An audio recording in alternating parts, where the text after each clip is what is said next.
we'll take The it. fourth is the joy of wonder, which gives you imagination. And the fifth great principle of life is the presence of cycles, which gives you eternity. This larger five-step or five-part system regulates the process of personal creation. You might even call this system, and this process for that matter, God. Now that's a very new thought to many people. I invite you to explore this idea just for now. Could God really be, after all is said and done, a process?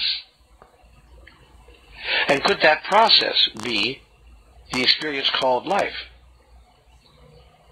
Is the process of personal creation simply the playing out of life as it naturally expresses?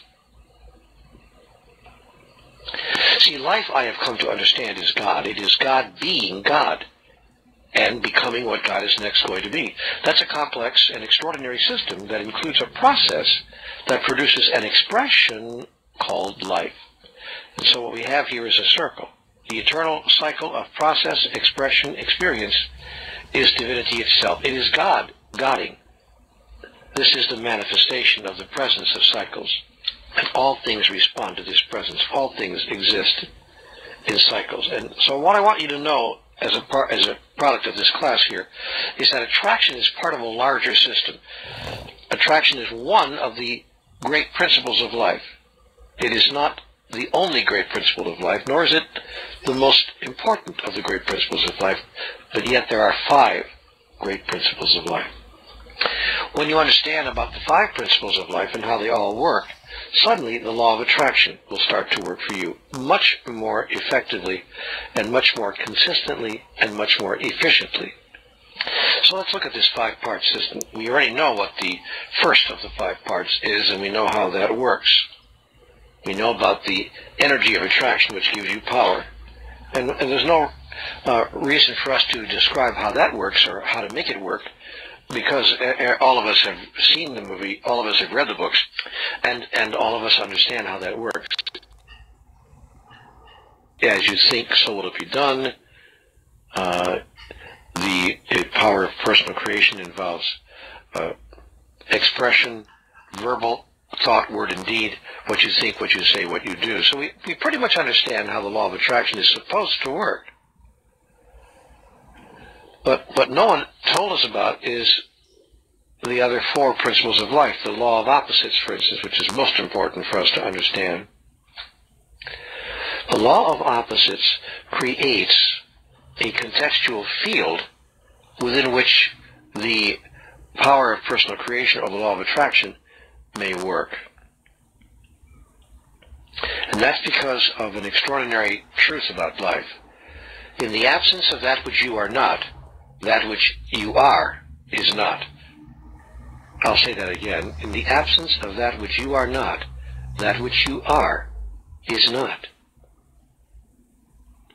It's very important to grasp this if you are to know how the law of attraction works. So let me explain the principle very clearly. In the absence of cold, hot is not. Hot can be experienced as an idea, as a thought, but not as a physical reality, unless cold exists. Because everything in this two-dimensional world in which we currently have our being exists in relationship to its opposite. This is the law of opposites. If you take away its opposite, that which exists does not exist experientially. It only exists conceptually, but not experientially. I'll give you another example. Supposing I have a concept about myself that says I am 6 feet tall. Fair enough, I'm 6 feet tall. That's a concept only. The only way it can become an experience is if there's something that is not 6 feet tall. If there's something that's 5'11", or 4'3", or 2 foot high, or 9 feet high, or 50 feet high, then suddenly 6 feet high, the experience of 6 foot tallness becomes possible. I can actually have the experience of being 6 feet tall only because everything unlike everything that is the opposite or other than 6 feet tall exists. If you take that all away, if everything in the whole world was 6 feet tall, then I could not know what 6 foot tallness was in my experience. I could only know it idea, but I couldn't have an experience of it. Therefore, now get this, therefore, in order for me to have an experience of 6 foot tallness, presuming that was an experience that I desired, I would create, consciously or unconsciously, everything unlike 6 foot tallness. I would create things in my experience that were 5'9", 4'3", or 50 feet high, so that I could then, in the context of all of that, experience the difference, the contrast that I call 6 foot tallness. Indeed, I would beg the universe to bring me other than 6 foot tallness so that I could experience 6 foot tallness. I want to say that again because you really need to hear this. I said, indeed, I would beg the universe to bring me anything, something, anything other than 6 foot tallness so that I could experience 6 foot tallness in fullness. And that is exactly what we do when we use the law of attraction, something that is hardly explained at all in the movie, and not very much in most of the literature on this subject. As soon as you invoke the law of attraction, you invoke the law of opposites. The minute you, shall I say, pray for something, or hope for something, or wish for something, or seek to attract something, in that very self-same moment, you will begin to attract that which it is not. Now, if you're not careful, as soon as you begin to attract that which it is not, which you will be doing as a tool, a device, to create a context within which you may experience that which you wish to experience, as soon as you begin to attract that which it is not, if you're not careful, you will be discouraged. You will think of that as a sign from God, or a sign from life, or a sign from the universe, that you're not supposed to have, quote unquote, not supposed to have what you were hoping for. And then you will drop the idea of having it in favor of a second thought that's far more powerful, that suggests to you that you're not supposed to have it. That is, you will buy into the illusion, and you will step into the notness and make it your reality. And you will drop any thought that you could have what you were hoping to experience, because its exact opposite has appeared in your daily life. More people than you could possibly imagine have gotten discouraged at this point and have dropped their intention. They've changed their plan. They've erased their goals. They've stepped back from their desires because they've become convinced that they can no longer have that which they were seeking to attract. When in fact the law of opposites and the appearance of that which is other than what we were trying to attract is the first evidence that the law of attraction is working. Wow, do I wish this was explained. Should be explained in the first 6 minutes of that movie. And of course it's not. This is one of the unspoken truths about the law of attraction. I promise you that the moment you declare yourself to be, do, or have anything, everything unlike it will come into the room. The law of opposites requires it to. That's why one of the first principles of most of the world's religions is judge not by appearances. Again, judge not by appearances. In fact, step into the face of appearances to the contrary, and give yourself permission to continue to call forth that which you wish to create. Now, the third of the 5 great principles of life is the gift of wisdom.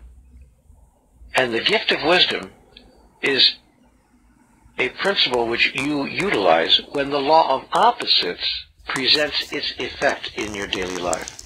The gift of wisdom gives you discernment. It is the gift of wisdom within you.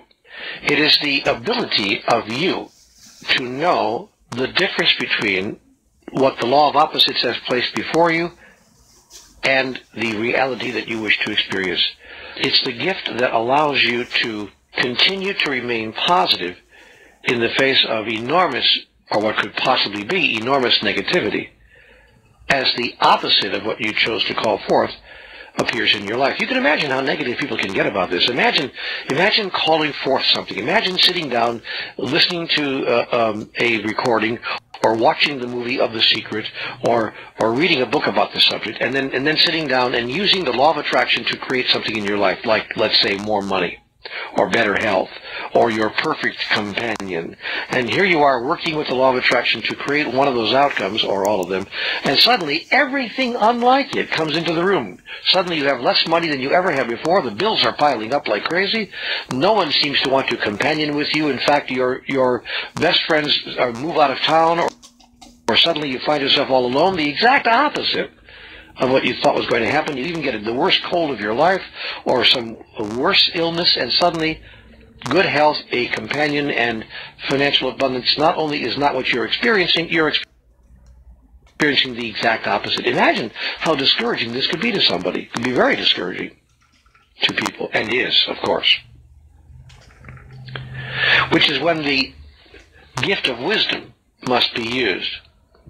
Because the gift of wisdom allows us to know internally the truth, the higher truth.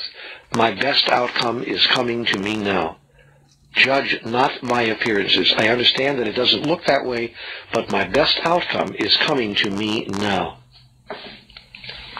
And so the gift of wisdom is just an extraordinarily powerful device. It helps us to move through those moments of great discouragement. The gift of wisdom states that all wisdom lies within you. Do you believe that? You have not been put on the earth by a merciless God who chose not to give you the wisdom to know how to function in this environment.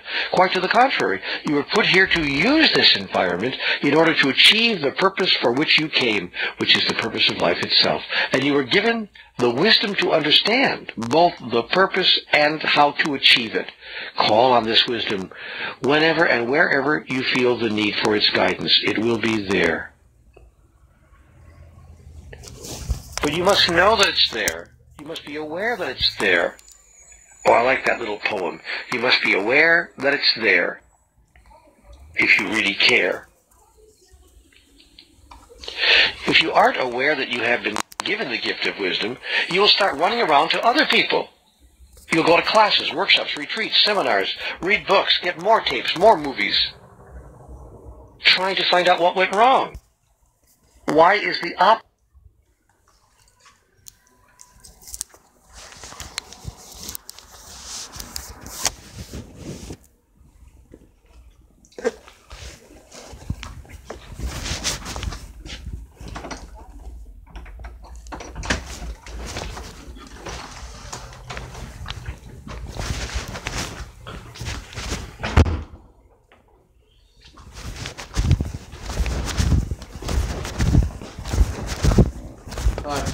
Thanks, sir.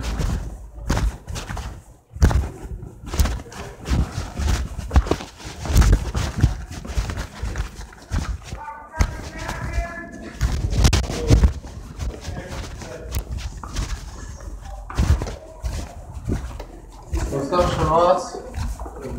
How you doing, brother? Huh? Good. Everything going well?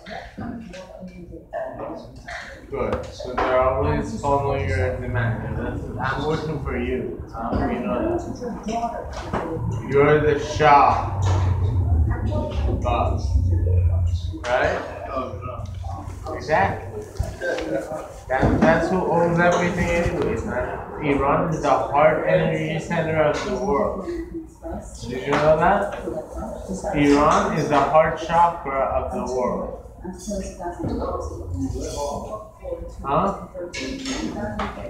No, I mean everything that's happening is supposed to happen. It's all part of the process. Huh? If people really believe that, so obvious it's gonna happen. But I'm always gonna be safe and sound regardless of what happens. I've already been promised that. Okay? And you are too, as long as you're on my mind. Alright?